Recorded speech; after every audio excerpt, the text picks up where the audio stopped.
Bien-aimés dans le Seigneur vous bénisse, vous qui me suivez partout où vous êtes. C'est votre humble serviteur de Dieu, le prophète Erika Kitoko.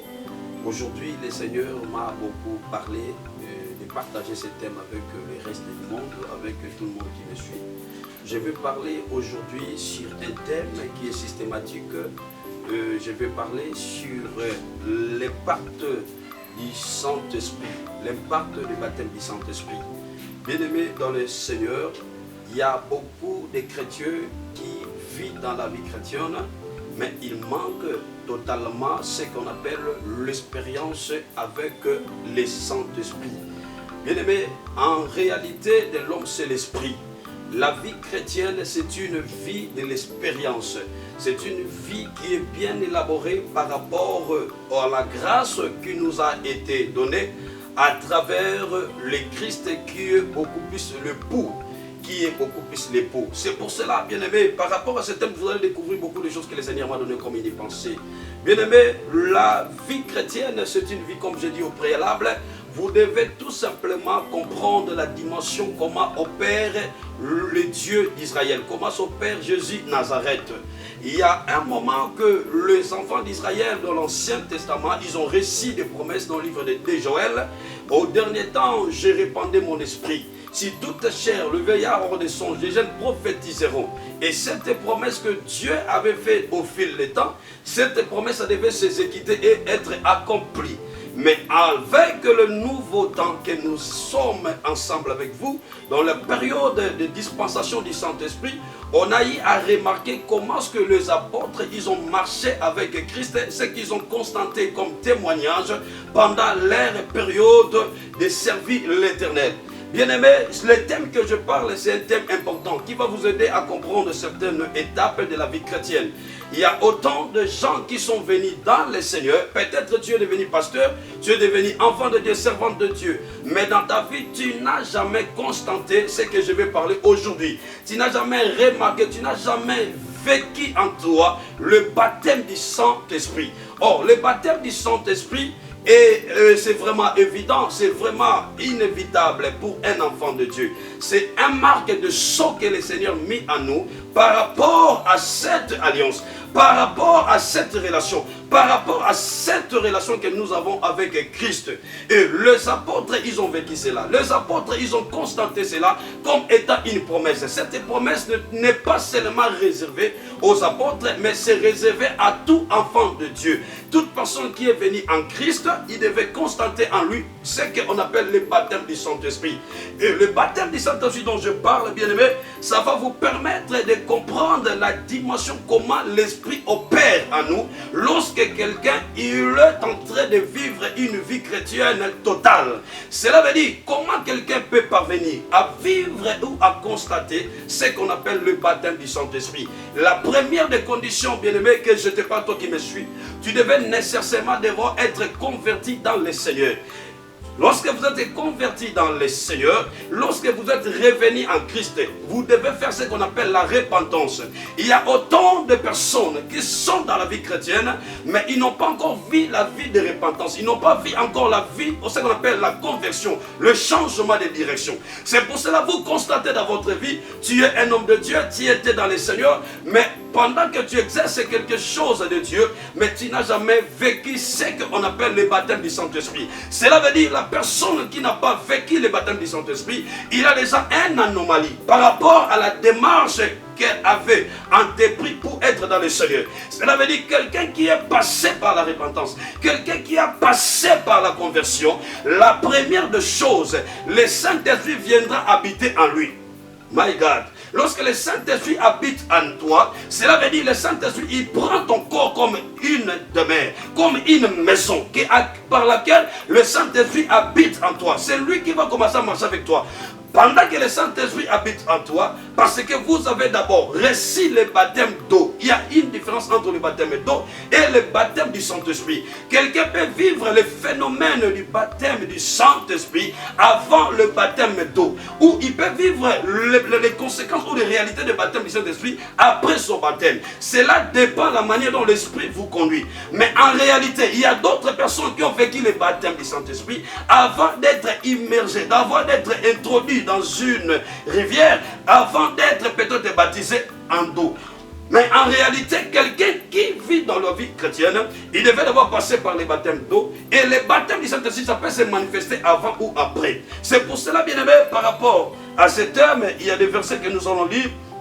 Par rapport à ce que le Saint-Esprit il a réservé, vous allez lire dans les livres beaucoup plus de Matthieu chapitre 3, verset 11. Le Saint-Esprit nous parle par rapport, dans le livre de Matthieu 3, le chapitre 3, le verset 11, il a dit, la personne de Jean-Baptiste, il a dit, moi je vous baptise dans l'eau. Mais il y a quelqu'un qui viendra, il vous baptisera, il va vous baptiser à travers le Saint-Esprit et le feu. Bien-aimé, je te parle comme un homme de Dieu, bien-aimé, par rapport à ce que Jean-Baptiste a parlé dans le livre de Matthieu chapitre 3, le verset 11. Moi je vous baptise dans l'eau, mais il y a quelqu'un qui viendra, il va vous baptiser avec le Saint-Esprit, le baptême du Saint-Esprit et le feu. Oh my God. Bien aimé, par rapport à ça, qu'est-ce que Jean-Baptiste voudrait juste montrer aux enfants d'Israël? Il leur disait, moi je vous baptise dans l'eau, mais il y a quelqu'un qui viendra vous baptiser avec le Saint-Esprit, le baptême du Saint-Esprit et de feu. Cela veut dire le baptême du Saint-Esprit, ça vient dans nous. C'est une expérience merveilleuse.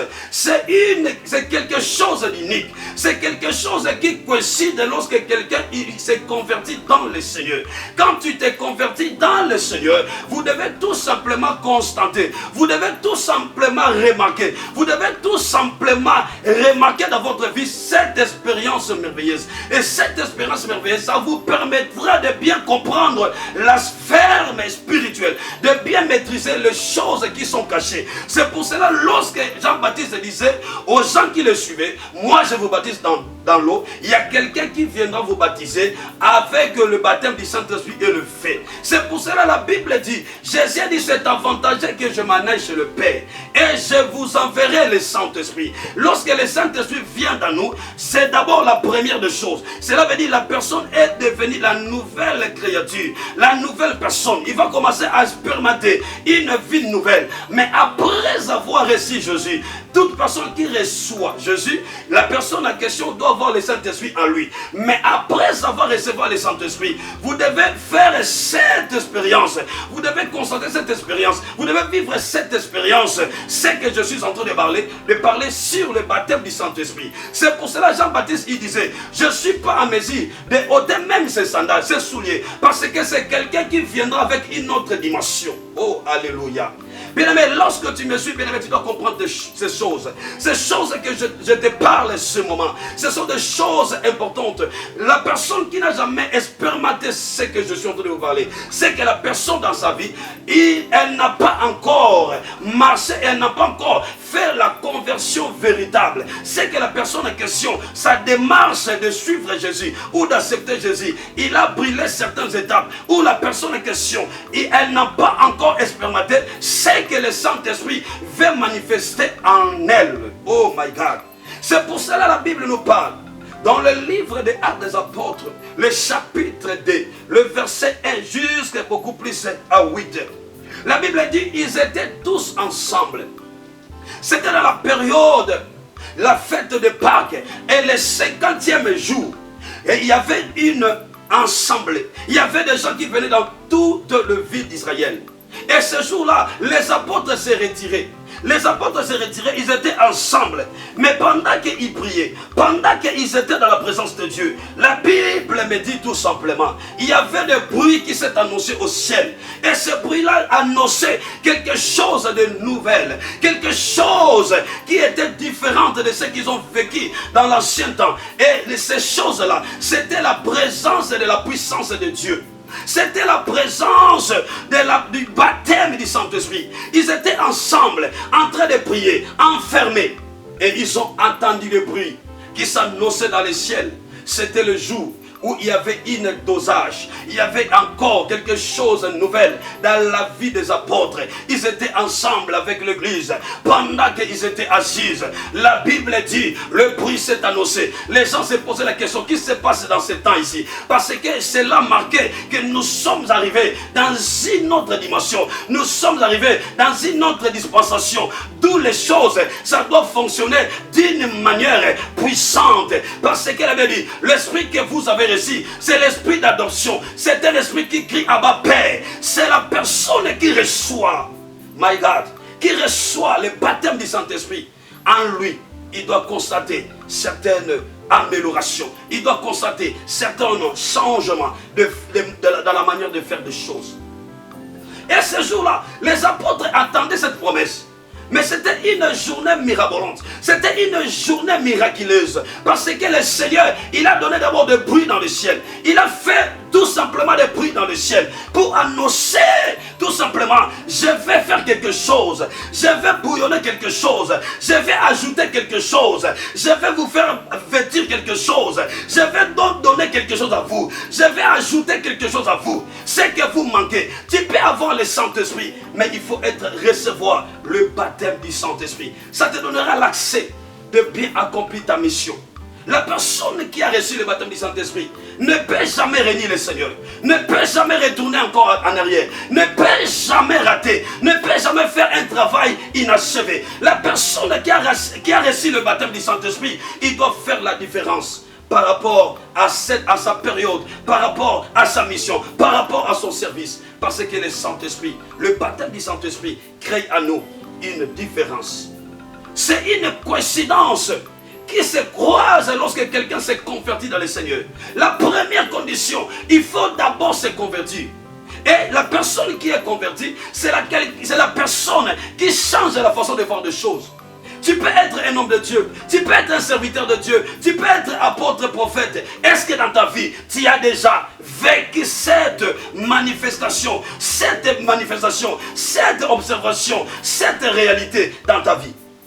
Et si tu n'as jamais vu ça, je t'en prie mon frère, mais cherchez encore à revoir votre conversion. Parce que les apôtres et tous, ils étaient déjà convertis dans le Seigneur. Les apôtres et tous, ils étaient déjà dans le Seigneur. C'était les personnes qui marchaient dans la piété. Ce sont des personnes qui marchaient dans la crainte de Dieu. Parce qu'ils savaient la mission par laquelle Dieu les avait donnés. Ils savaient le rôle qu'ils devaient jouer sur la terre. Ils savaient bien la continuité de la mission que Jésus avait tout simplement accomplie sur la voie de Calvaire.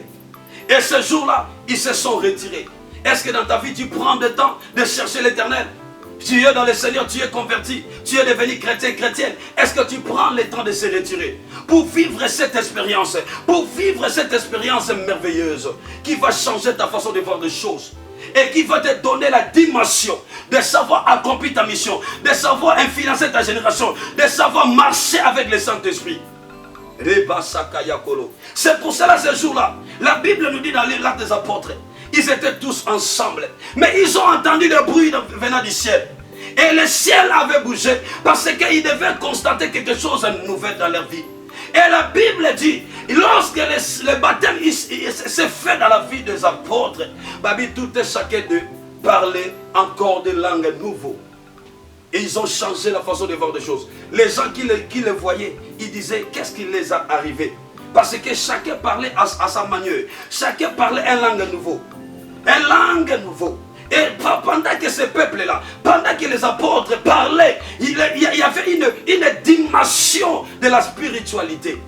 Il y avait des dosages dans leur vie. Ils avaient constaté quelque chose de nouvel dans leur vie. Ils ont constaté une puissance à année. Et c'est alors, lorsqu'ils ont accompagné la vision que Jésus les avait donnée, il y avait des signes qui les accompagnaient.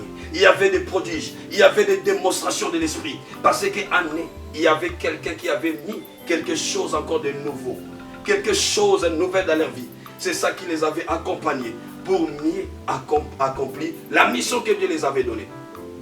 Bien-aimé dans le Seigneur, tu ne peux jamais servir l'Éternel sans toutefois remarquer cela dans votre vie.